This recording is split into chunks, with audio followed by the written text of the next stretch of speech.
The clearing of the structures begin immediately as we speak. That's why I have all the CSCs and chief officers here, and the national government. We have the police to help us. Where the structures need to be cleared, they must be cleared, no matter whose it is. And that's why I have thanked those in the informal settlements have been more cooperative. But those higher up in Kileleshwa, in Lavington, in Kilimani, we will just have to use force, unfortunately, because it is about saving lives, and so we're going to do that. You're right, the matter has been perennial, because you see our drainage system over the years, has been constrained. We have a constrained drainage system. But with the work of the Green Army, that's why when you saw during the El Nino, there wasn't much flooding, because the water didn't reach the level of rivers bursting their banks. If you look at most areas that flood, after the water settles, it flows, and so the drainage is flowing, but the capacity of the drainage is what is constrained. What we're dealing with currently, the crisis now, is bursting of river banks. And the river banks is not a drainage issue; it is rivers, and it is encroachment onto the rivers. If you go along, and you see many of our rivers, the valleys are what the informal settlements went into. If you look at from the 1948 master plan of Nairobi, the areas that were set aside as buffer zones between the river and the higher areas where the richer people took, is where we have our slums and our informal settlements. That is where you have Madare in the depth of Madare Valley. That's where you have, Kibra.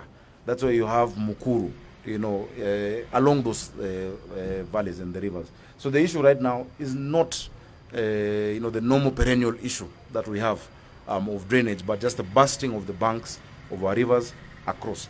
And that is why I've said we have halted all processes of development approvals for now, until we can review all of those that have been issued and where they are.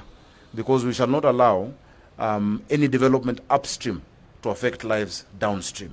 It is not fair, it is not right. We've also said, and our enforcement is here, our building enforcement, all excavations and such sites, because of the rains, you weaken the foundation. I saw one photo in Westlands, where someone's excavation is right next to the wall of a neighbor.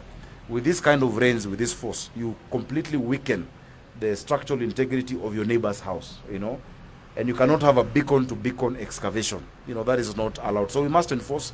Enforcement notices have been issued. There are buildings, for instance, in General Madenge, where they are actually encroached completely on where the drainage is. In as much as the building has been there for a number of years, we're dealing with today's problem. So we shall deal with today's problem today, how it needs to be done. That path of the water and the flow must be restored. There is no negotiation about that. So nafikiri tutaachia hapo. Asanteni sana. Please, we shall keep giving updates. As we give updates, tunaomba ya kwamba pia mtaeleza watu wa Nairobi what to do and where to go. The sub-county administrators, the deputy county commissioners are issuing the notices as you speak of people who need to move. Once that is issued, tafadhali.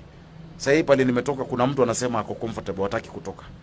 And I've had to give a direction that lazima sasa atolewe kwa nguvu.